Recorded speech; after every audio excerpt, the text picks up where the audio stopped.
স্বাগত ডিবিসি সংবাদে আপনাদের সাথে আছে আমি রিফাত তাসনুভা। এবার জানাবো খবরের বিস্তারিত।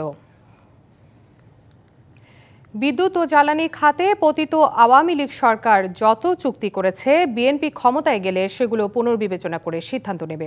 দলটির নেতাদের দাবি, এই খাতের সংস্কার না হলে 2027 সাল নাগাদ দেশ ভয়াবহ বিপর্যয়ের মুখে পড়বে। আওয়ামী লীগের টানা ৩ মেয়াদের বিদ্যুৎ ও জ্বালানি খাতের দুর্নীতির চিত্র নিয়ে গুলশান কার্যালয়ে গণমাধ্যমের সামনে আসেন বিএনপি মহাসচিব সহ সিনিয়র ৩ নেতা। এই কথাগুলো না বললে আপনার আওয়ামী লীগের যে দুর্বৃত্তায়ন এবং আওয়ামী লীগের ধ্বংস করে দিয়েছে দেশটাকে, এটাকে আমার যে ভাষায় বলতে যে ফোকলা করে দিয়েছে, এটা কিন্তু মানুষ আস্তে আস্তে ভুলে যাবে। বিদ্যুৎ ও জ্বালানি খাতে করা চুক্তি ও লুটপাট তুলে ধরেন সাবেক বিদ্যুৎ ও জ্বালানি প্রতিমন্ত্রী ইকবাল হাসান মাহমুদ টুকু। এই রূপপুরের তো $500 মিলিয়ন তারা নিয়ে গেছে।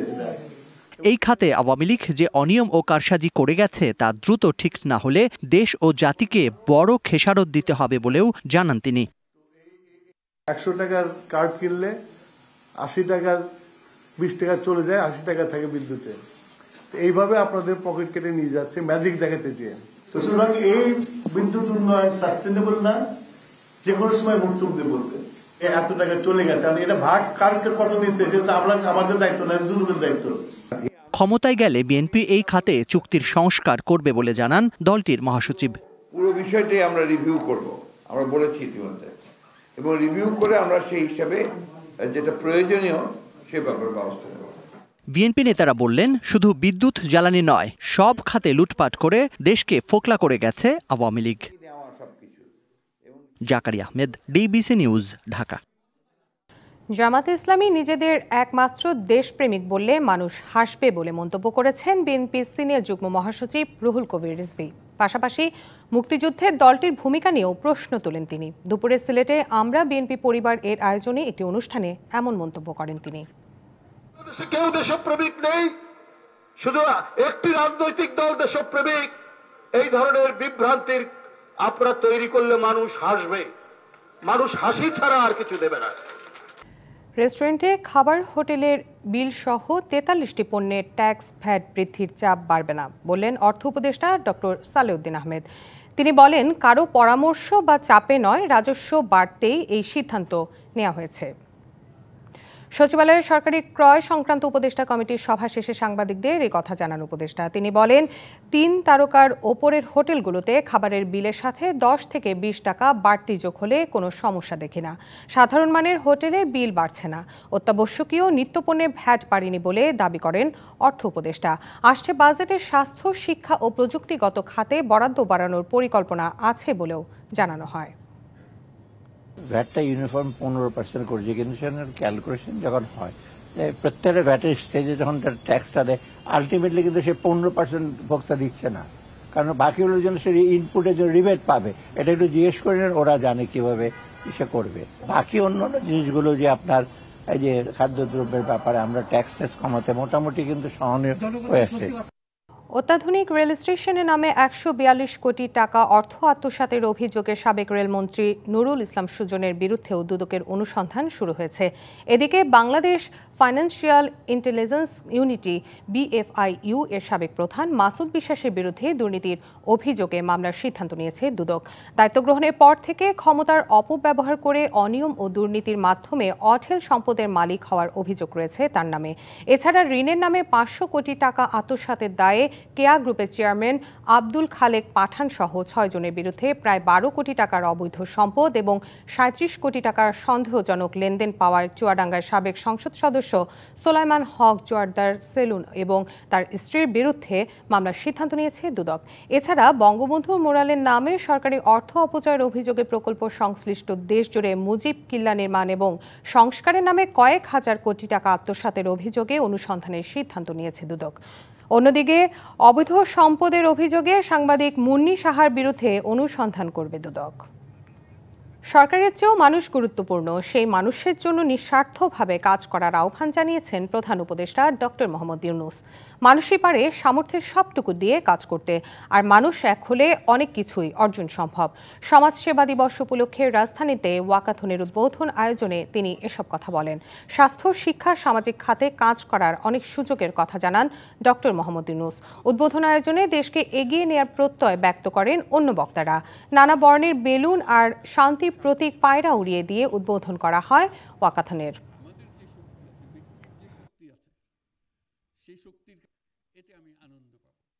আমাদের যে শক্তি আছে, ব্যক্তির যে শক্তি আছে, সেই শক্তির কাছে সরকারের শক্তি নস্যি, মোটেই তুলনা করা যায় না।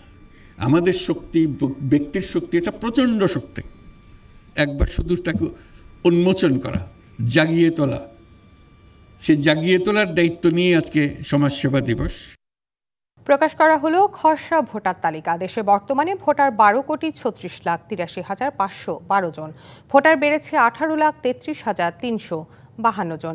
সকালে নির্বাচন কমিশনের সম্মেলন কক্ষে খসড়া তালিকা প্রকাশ করেন কমিশনার অবসরপ্রাপ্ত ব্রিগেডিয়ার জেনারেল আবুল ফজল মোহাম্মদ সানাউল্লাহ। খসড়া তালিকা অনুযায়ী পুরুষ ভোটার 6,33,30,103 জন আর নারী ভোটার 6,03,53,409 জন। এ সময় নির্বাচন কমিশনার জানান, 20 জানুয়ারি থেকে বাড়ি বাড়ি গিয়ে ভোটার তালিকা হালনাগাদের কাজ শুরু হবে। খসড়া তালিকা প্রকাশের পর কোনো দাবি, আপত্তি ও সংশোধন থাকলে সংশ্লিষ্ট উপজেলায় 17 জানুয়ারির মধ্যে আবেদন করতে হবে। প্রবাসীদের ভোটার করতে 60টি দেশে নিবন্ধন কার্যক্রম চালু হয়েছে বলেও জানানো হয়।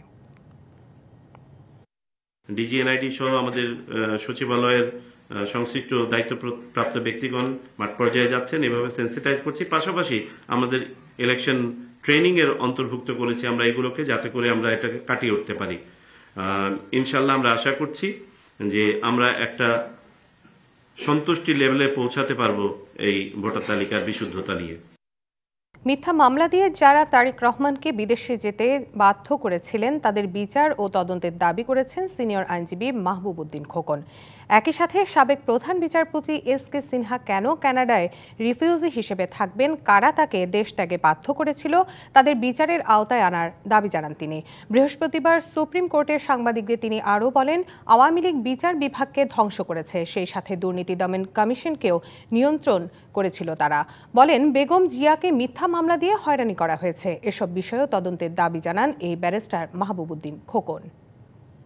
সাবেক প্রধান বিচারপতি এস.কে সিনহা এবং মোতাহার হোসেন সাহেবের তাদের বিরুদ্ধে মিথ্যা মামলা করা হয়েছে, সেগুলা ব্যাপারে তদন্ত হওয়া উচিত।